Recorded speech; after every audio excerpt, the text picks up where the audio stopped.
Oke, Assalamualaikum warahmatullahi wabarakatuh. Salam sehat semuanya. Ada sedikit ingin saya jelaskan tentang materi tentang laporan keuangan dan jurnal penutup serta jurnal pembalik.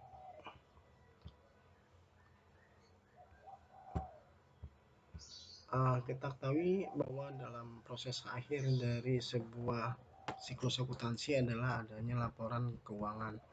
Kemudian nanti akan setelah laporan keuangan baru kita akan buat yang namanya jurnal penutup. Di yang materi lalu sudah ada PPT tentang laporan keuangan. Nah, di laporan keuangan itu ada beberapa elemen. Bagian elemen itu antara lain adalah tentang laporan laba rugi, kemudian laporan perubahan modal atau ekuitas, kemudian raca, kemudian laporan arus kas.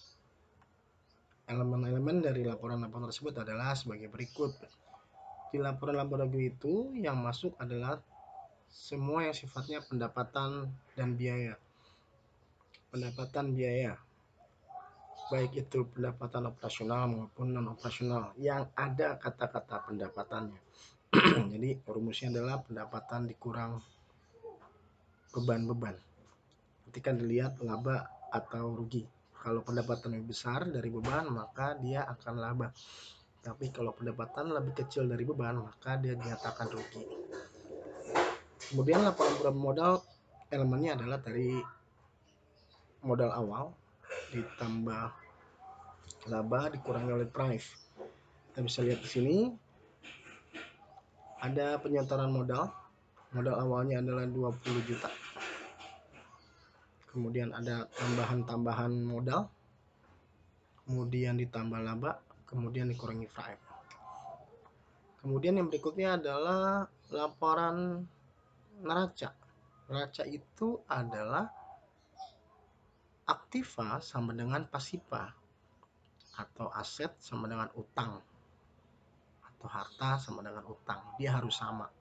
Elemennya adalah dari harta lancar, kemudian harta tetap sama dengan utang.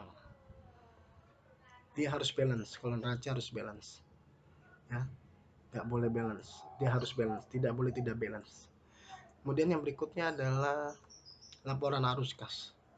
Ini penerimaan dan pengeluaran yang terjadi selama periode akuntansi tersebut dimasukkan ke dalam laporan arus kas. Bisa dilihat sini ada arus kas dari aktivitas operasi, terima dari pendapatan, dan terima dari pelunasan. Kemudian dia akan dijumlahkan yang sifatnya menambahkan. Tapi kalau dia mengeluarkan maka dikurangi. Seperti di sini nih, kas dibayarkan untuk membayar air dan listrik, maka dia harus mengurangi dari kas yang diterima. Begitu seterusnya. Jadi intinya adalah pengeluaran yang terjadi dalam masa periode tersebut antara uang yang masuk dengan uang yang keluar, itu yang disebut dengan arus kas. Berikutnya adalah elemen-elemennya adalah aset, utang, ekuitas itu modal, pendapatan, biaya-biaya, pengambilan ekuitas atau price, atau bisa juga pembelian kepada saham pada dividen. Lalu akan dibuat neraca lajurnya. Ini neraca lajurnya. Sebenarnya panjang sini. Neraca lajur itu sering disebut juga neraca 10 kolom karena ada 10 kolom terdiri dari neraca awal, kemudian ada penyusutan, kemudian ada NSSD neraca satu setelah disesuaikan, kemudian baru masuk elemen laba rugi. Laba rugi ini adalah pendapatan dikurang beban. Neraca yang tadi saya bilang aktiva sama dengan pasiva, atau aset sama dengan utang, atau harta sama dengan utang. Kemudian kita ke bawah lagi, setelah jadi ini maka yang harus kamu lakukan adalah membuat laporan laba rugi. Ini laporan laba rugi. Datanya dari mana? Dari yang ada di laporan neraca lajur. Data awalnya, data akhirnya, dari kalau di laba rugi diambil berarti dari kolom laba rugi. Kalau dia membuat neraca berarti kolom neraca. Kita lihat di laporan laba ruginya dulu. Ini laporan laba rugi ini pendapatan dikurang dengan beban. Karena pendapatannya lebih besar dari beban, maka perusahaan tersebut mengalami laba. Kemudian perubahan modalnya. Ada modal awal atau ekuitas awal, kemudian ada setoran modal, tambahan modal. Selama perjalanan itu ada penambahan modal, kalau nggak ada ditulis 0, tapi kalau ada dimasukkan, ditambahkan dengan modal awalnya. Kemudian ditambah laba dikurangi price, maka modal akhirnya adalah 10.050. Lanjut berikutnya. Laporan raja. Laporan raja itu adalah disebut dengan laporan posisi keuangan. Sini ada aset lancar atau harta lancar, ini aset tetap atau harta tetap.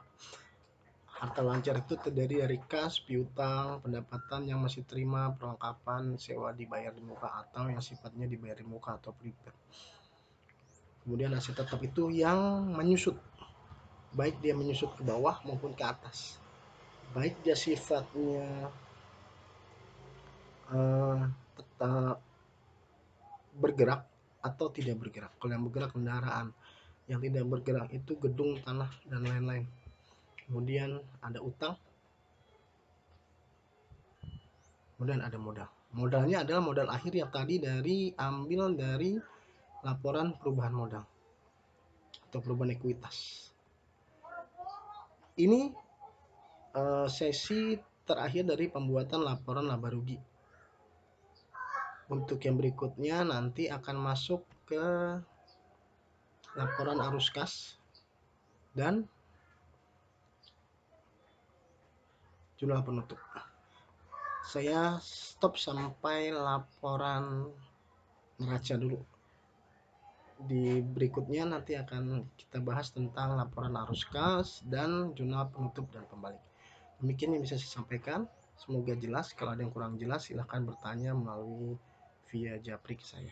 Oke, terima kasih. Salam sehat selalu dan tetap semangat.